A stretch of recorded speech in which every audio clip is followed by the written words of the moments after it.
I don't know about you, but I was really surprised at how cool a month September was, especially after the hot, dry summer we had this year. It was really great to see the plants rejuvenated and start growing again in just a few days. Well, even though the month of October is here and the temperatures are starting to get even cooler and parts of Oklahoma will receive frosts later this month, we still have lots of garden chores we can do out in the landscape.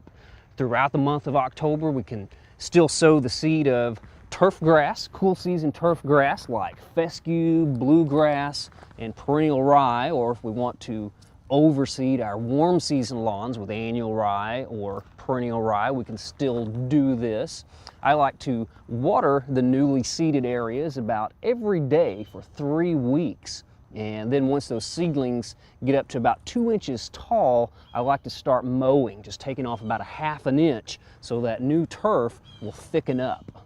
Well, right now is the time to start fertilizing our cool season lawns, and we do this over 4 applications of fertilizer. We can do the first one right now, the 1st of October, and put down 1 pound to 1.5 pounds of actual nitrogen per 1,000 square feet.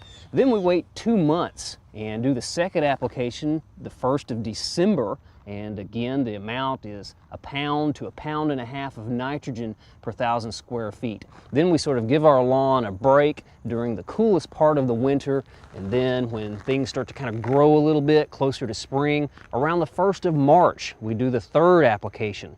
And this time we just use about 1/2 pound to 1 pound of nitrogen per 1,000 square feet. And then about mid-May, we do the last fertilizer application, and again about 1/2 pound to 1 pound of nitrogen per 1,000 square feet. So if you don't remember all of those dates and amounts, you can go to our website and look at the turf fact sheet on lawn management in Oklahoma.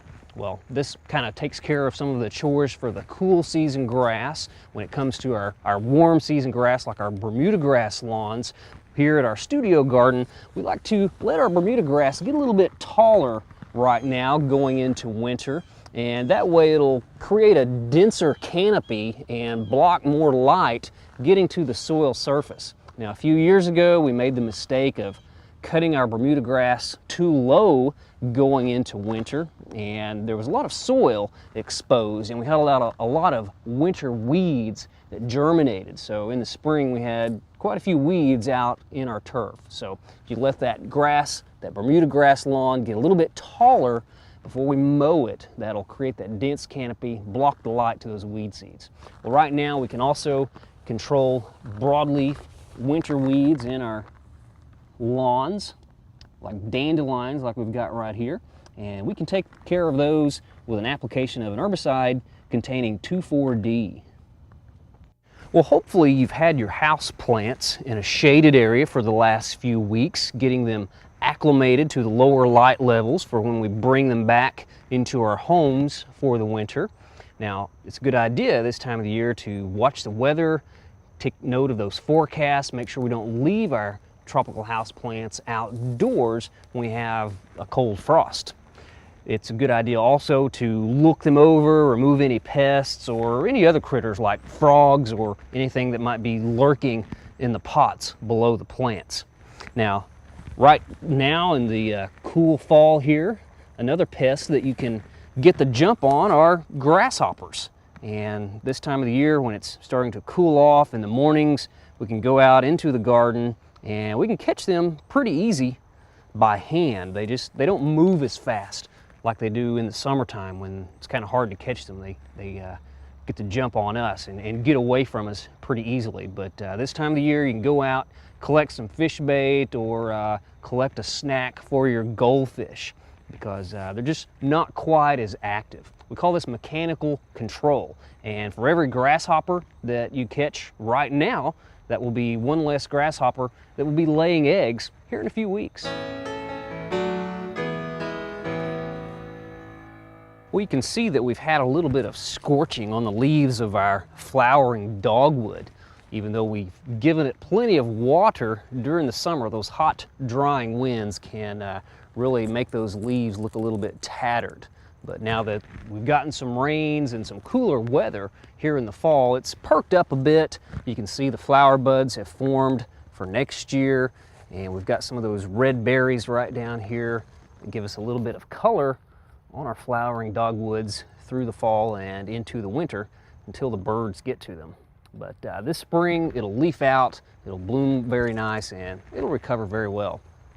If you have any dead limbs in any of your deciduous trees, like a dogwood, and deciduous trees are those that drop their leaves for the fall, it's a good idea to get those dead limbs pruned away, because once those leaves fall, it's going to be hard to distinguish the live branches from the dead ones.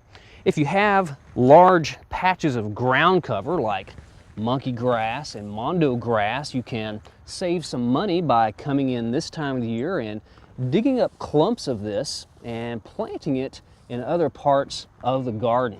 It's a good way to make your pocketbook and your ground covers go a little bit further. October is an excellent month to plant trees, shrubs, and perennials in the garden. The cooler weather allows them to develop a really good root system before the winter hits. This also gives them an advantage over summer next year because they'll have that well-established root system. Now you can also continue to plant pansies at this time of year. They provide some really nice color right now, and they'll put on a really nice display next spring because they've been able to again go through the winter months. They love the cool weather. The ice and the snow that comes doesn't bother them at all. You just need to remember to plant them in well-drained soils and make sure that you water them throughout the winter. Don't allow them to dry out. Now the spring flowering bulbs, the tulips and daffodils, etc., are also available in the garden centers right now to purchase, and you want to purchase them now. Get in there early, get the good healthy bulbs, and then plant them towards the latter part of October. Now as the trees begin to lose their leaves, be sure to clean those up. You can rake them up and shred them up and throw them in the compost pile, or you can chop them up with a lawnmower and allow them just to fall back on the ground and decompose over the winter. Or if you want to catch them, you can put your bagger on the mower and catch the leaves. That chops them up into small pieces, and you can throw those in the compost pile as well. Now in the water garden, if you have a water garden, it's about time to put those to bed, put them to rest for the winter. As we get towards the latter part and the temperatures start to drop, latter part of October and the temperatures start to cool down, take your hardy plants and lower them into the deepest part of the pool. And if you have tropical plants that you need to bring indoors, now would be the time to bring those in. If you have plants that you don't need, especially the tropical ones, such as these water hyacinths, be sure to compost those. Don't toss them into the waterways, because these can become noxious weeds, and we don't want them to get into our natural waterways. So if you have extras, throw those away and compost them. In the vegetable garden, you want to be sure to remove all of the plant debris after you've harvested all of your vegetables. We don't want to leave the debris in the vegetable garden because it can be a haven for diseases and insects to overwinter, and then those can reinfect your garden again next year. So remove all of your debris. What you can do though is after you've removed the debris, you can plant cool season cover crops such as clover, vetch, the Australian winter peas, and the ryegrass. Those plants kind of help provide protection to the vegetable garden, helps control erosion through the winter, and then you can till and work all that plant material into the garden later on, and it becomes some really nice organic matter for the vegetable garden and really improves the soil tilth. Now if you also like garlic, now would be a good time to plant that in the garden. Can you believe that October is already here? Now's the time to go out and harvest those crops like sweet potatoes and pumpkins. Now when harvesting your pumpkin, you want to check and make sure that the rind is hardened and that the stem doesn't leak when it's cut from the vine. You'll also want to go out before frost and harvest any green tomatoes. Take those indoors to ripen or make a relish out of them. If you want to enjoy some of your season's color, then before a frost, you want to go out and harvest any of your flowers and take those indoors so you can enjoy the color inside. Now after the frost, you'll want to go out and dig up your cannas, caladiums, and dahlias and prepare them for winter storage. And lastly, Don't forget to go out and absorb some of nature's beauty this fall and enjoy that beautiful, breathtaking fall foliage.